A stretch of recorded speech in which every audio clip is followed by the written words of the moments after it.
Buenos días, doctora, bienvenida a Punto de Orden. Le saluda Juan Javier Benedetti. Los ecuatorianos están siguiendo de cerca el caso Metástasis, no solo porque tiene que ver con actos censurables de jueces, policías y fiscales, ni porque confirma la antigua sospecha de que el sistema judicial ha sido penetrado por las mafias del crimen organizado.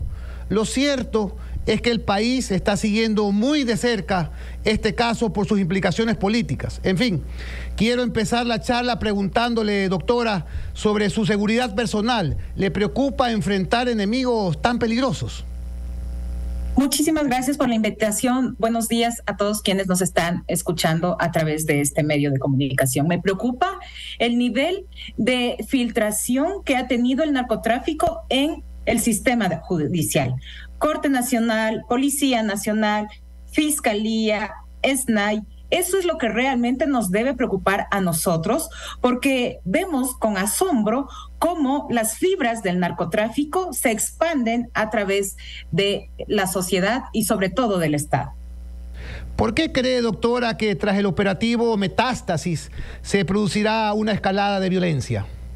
Porque vemos cómo funciona la delincuencia organizada con actos de intimidación para evitar o tratar de parar la acción de las autoridades.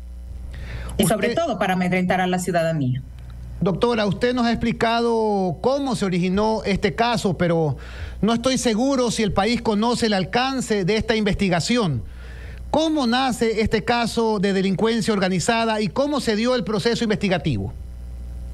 Este caso nace a raíz del asesinato a Leandro Norero. Recordemos que Leandro Norero es una persona que fingió su muerte para no ser procesado por narcotráfico en el Perú y estableció toda una estructura de lavado de activos acá en el país. De ahí, a raíz de esta muerte, con los allanamientos que se hicieron a la celda donde él permanecía privado de la libertad, se incautaron varios equipos celulares. De estos equipos, mediante la realización de un acto urgente, se vinieron analizando y es el 13 y 14 de diciembre que tiene lugar este gran operativo y el caso denominado Metástasis, en el que participamos alrededor de 900 personas, entre policías, fiscales, equipos de criminalística, equipos tácticos, con una intervención en 7 provincias en el país, que nos llevó a la detención de 31 personas.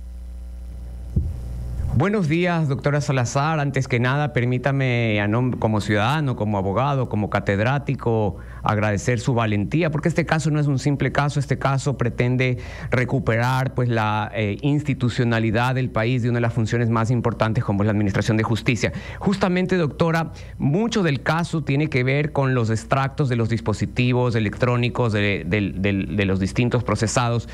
¿Podría usted explicarle a nuestra audiencia cómo es la validez de esa información y de esos datos judicialmente como prueba importante, ya que ha sido sacada de importancia por los abogados de algunos de los procesados? ¿Cómo es la cadena de custodia de esa información, doctora? Buenos días.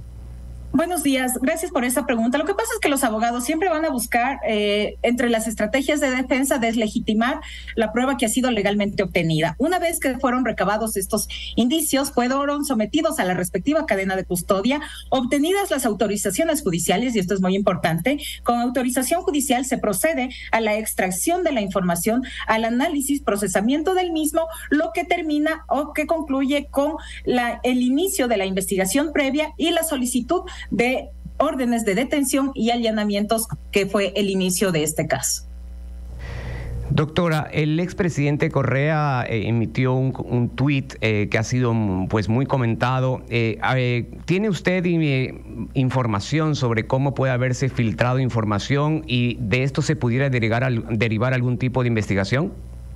Bueno, nosotros ahora estamos concentrados en lo importante. Lo único que denota con esta información que fue transmitida o revelada a través de redes sociales es los nexos, las redes y el alcance que tienen las organizaciones criminales que están enquistadas en el Estado y que únicamente buscan impunidad. Entonces, operan a través de la colaboración de varios operadores en distintos campos, con distintos roles, con el fin único de precautelar la seguridad de sus miembros. De estos miembros que ahora vemos son aquellos 31 personas que están ahora mismo siendo objeto de procesamiento y aquellos que vendrán y serán vinculados. Doctora Salazar, muy buenos días. Alfonso Harp la saluda. La información de los chats podría aportar elementos nuevos a procesos que ya ha iniciado la Fiscalía, por ejemplo, por asesinatos o por fraude procesal. Por supuesto, vamos nosotros a remitir los elementos en el caso, por ejemplo, del asesinato a Fernando Villavicencio, en aquella investigación que está en curso. Remitiremos todo aquello que tiene relación con los seguimientos que se hicieron o que iniciaron desde el año anterior para ver si tienen alguna conexión con aquellos elementos que nosotros ya mantenemos en la investigación previa y que obviamente por la reserva legal no podemos hablar todavía. ¿Cree usted, doctora, que este caso llamado Metástasis confirma que la narcopolítica está operando en este país ya desde hace rato? ¿Desde hace qué tiempo usted cree que el país está desgraciadamente contaminado por la narcopolítica? Lamentablemente, este caso devela cómo las estructuras del narcotráfico han permeado las estructuras del sistema de justicia, en la policía, en el SNAI y en otros sectores de la sociedad. También hablamos de la política y también estamos hablando de los medios de comunicación, lamentablemente. Estamos conversando con la doctora Diana Salazar. Doctora, ¿cuál es su opinión sobre la decisión del juez Felipe Córdoba de ordenar la prisión de solo 16 implicados y no de todos? Nosotros nos encontramos analizando la decisión que adoptó el señor juez de la Corte Nacional. No puedo dar una opinión, sino hablar con base a los elementos que nosotros presentamos y veremos y analizaremos la posibilidad de apelar a aquella decisión.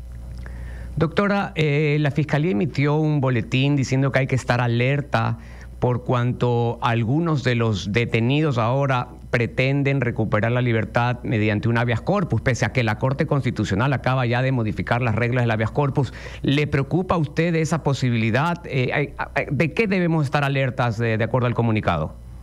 Por supuesto, de acuerdo con la información que ha circulado a través de redes sociales, hemos visto la intención de ciertos procesados de ser beneficiarios de esta garantía constitucional, me refiero al habeas corpus. Sin embargo, la Corte Constitucional en esta semana que pasó también ya ha declarado la desnaturalización de esta garantía a través de la presentación y para obtener la libertad dentro de los procesos penales. Entonces, estamos conscientes y recordemos que este caso tiene justamente relación con aquel abuso de las garantías constitucionales y obviamente no va a ser la excepción si de esto viven, si de esto se nutría esta organización, y por eso es que debemos estar nosotros pendientes de las pretensiones que tengan, pero sobre todo de las decisiones de los operadores de justicia. Yo creo que esta es una oportunidad muy importante para que empecemos con una depuración, que hagamos un mea culpa de cómo se encuentra cada una de las instituciones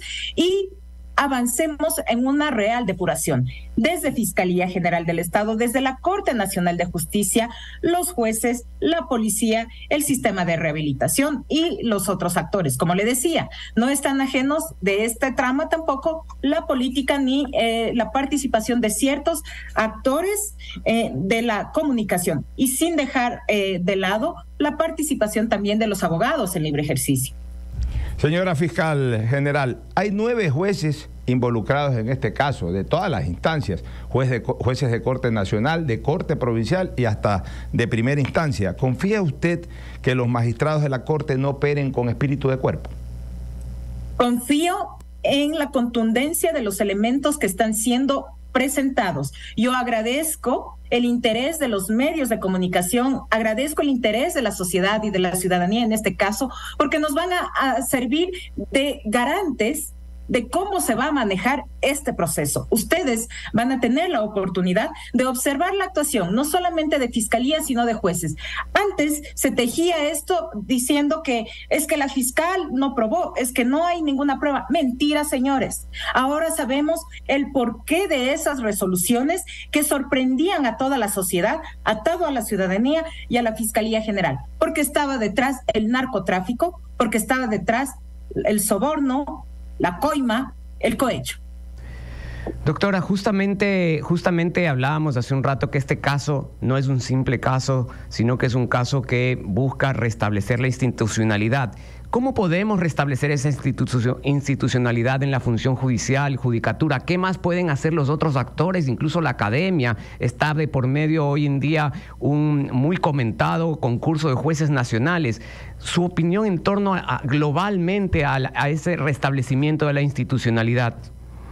Tenemos que caminar hacia una depuración de los operadores de justicia, pasando por jueces, fiscales, defensores, policías del eje investigativo. Todos debemos entrar en un proceso de depuración, pero recordemos que la Fiscalía no es la encargada de realizar esto. Nosotros somos muy cumplidores de cada una de las competencias y respetuosos sobre todo, y ya le corresponde al organismo que administra y que no es otro que el Consejo de la Judicatura. Ahora bien, usted me dirá con seguridad, pero ¿qué hacemos si el presidente del Consejo de la Judicatura forma parte de esta trama de corrupción? El presidente del Consejo de la Judicatura actual forma parte de este proceso por sus vínculos con el narcotráfico y con el lavador de activos cuando él fue juez de la Corte Nacional de Justicia.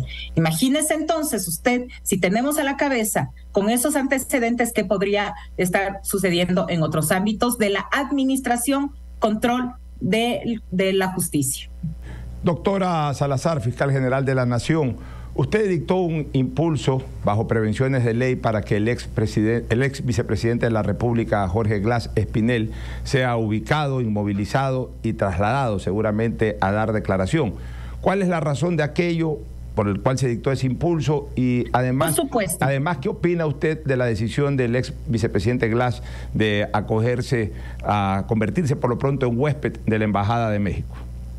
Bueno, empecemos por la última parte de su pregunta. Esta es una muestra más de que únicamente buscan la impunidad, que tratan de eludir la acción de la justicia y que además esto es consecuencia de nuestro caso Metástasis, porque ya no se ven amparados por aquellos jueces que los beneficiaban con las resoluciones para dejarlos en libertad, pese a que sobre ellos tenían una sentencia condenatoria, por un lado. Por otro lado, hay que aclarar, sobre el señor Glass no existe una orden de detención, entonces no se puede llamar persecución o perseguido político. Sobre el señor Glass existe un pedido de comparecencia a practicar varias diligencias. ¿Y por qué hemos tenido que recurrir a este instrumento jurídico legal que además está en nuestro Código Orgánico Integral Penal? Porque desde hace 119 días se le solicitó al juez Luis Rivera que señale día y hora para formular cargos en el caso Reconstrucción, en el que está involucrado el ciudadano Jorge Glass. Sin embargo, el juez Luis Rivera, todo complaciente con la defensa del ingeniero Glass, ha dilatado la realización de esta audiencia, dejando cruzada de brazos a la Fiscalía y permitiendo ahora que el ciudadano se refugie en una embajada y que tendrá como fin únicamente la impunidad. Con seguridad vamos a tener un prófugo más de la justicia gracias a la inacción, en este caso sí puedo señalar, del juez Luis Rivera de la Corte Nacional de Justicia. Doctora Salazar, sabemos que el trabajo de la Fiscalía es intenso. ¿Cómo están los otros importantes casos que investiga el Ministerio Público, INAPAPERS, Encuentros y más? Avanzando como en cada uno de los casos. Por ejemplo, si nos referimos al caso INAPAPERS, hemos solicitado, insistido a la Corte Nacional que señale día y hora para avanzar en la siguiente etapa, que es la audiencia preparatoria de juicio. Lamentablemente no tenemos respuesta. Yo quiero hacer un llamado a la Corte Nacional de Justicia para que escuche y atienda los pedidos de la Fiscalía como titular de la acción penal y no dilate más el desarrollo de las causas. Por ahí escucho responsabilizar a la Fiscalía de su inacción, de que no avanzan los casos, pero es que no depende únicamente de la Fiscalía. Estamos también a expensas de los tiempos de la Corte Nacional de Justicia, en mi caso, y de aquellos jueces, ya sea de Corte Provincial o de primer nivel, en el caso de los otros fiscales. Asumo, doctora, que ya leyó la solicitud de juicio político en su contra. ¿Cuál es su opinión sobre este nuevo intento de sacarla del cargo? Usted bien lo ha referido, es un nuevo intento por sacarme del cargo. Este sería el tercero, el primero a través del Consejo de la Judicatura con una pretendida suspensión en funciones, posterior a través del Consejo de Participación, y como no lo han logrado, ahora tratarán de callar la voz de la fiscal a través de su brazo político, en este caso desde la Asamblea Nacional. Nosotros tenemos la confianza y la tranquilidad que no existe ningún elemento de incumplimiento de funciones, porque incluso la propia Unidad de Técnica Legislativa ya lo estableció. Es un juicio que no inició bien y, por supuesto, no va a terminar como pretenden las personas que buscan únicamente la impunidad. Doctora, ¿algo más que quiera informar a esta gran audiencia? Son miles de personas que están en sintonía de Centro Digital y de Radio Centro. Quiero mandar un mensaje de esperanza a la ciudadanía, que estemos conscientes de que no todo el sistema de justicia está contaminado, que existimos funcionarios que estamos comprometidos con la justicia, con la verdad, y que vamos a luchar contra la impunidad.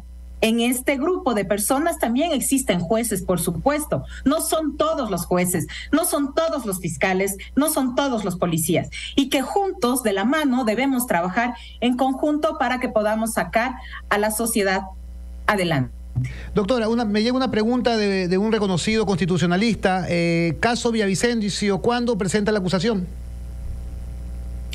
Esa está manejado por una fiscal de primer nivel. Entiendo que en esta semana se realizará la audiencia preparatoria de juicio en el caso de los autores materiales. Sin embargo, recordemos que la investigación para descubrir los autores intelectuales aún sigue en marcha.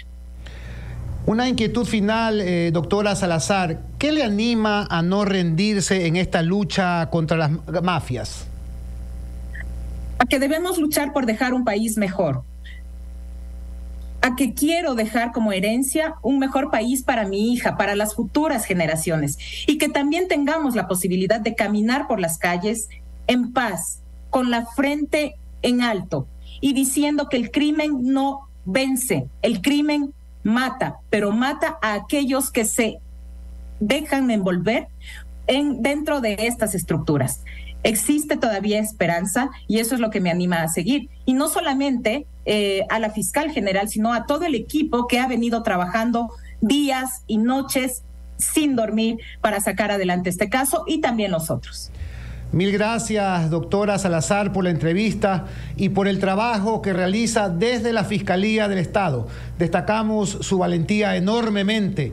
Que le vaya bien, que triunfe la ley y el derecho, y que brille la justicia que hoy atraviesa sus horas más oscuras. Mil gracias. Muchas gracias a ustedes. Gracias por el espacio.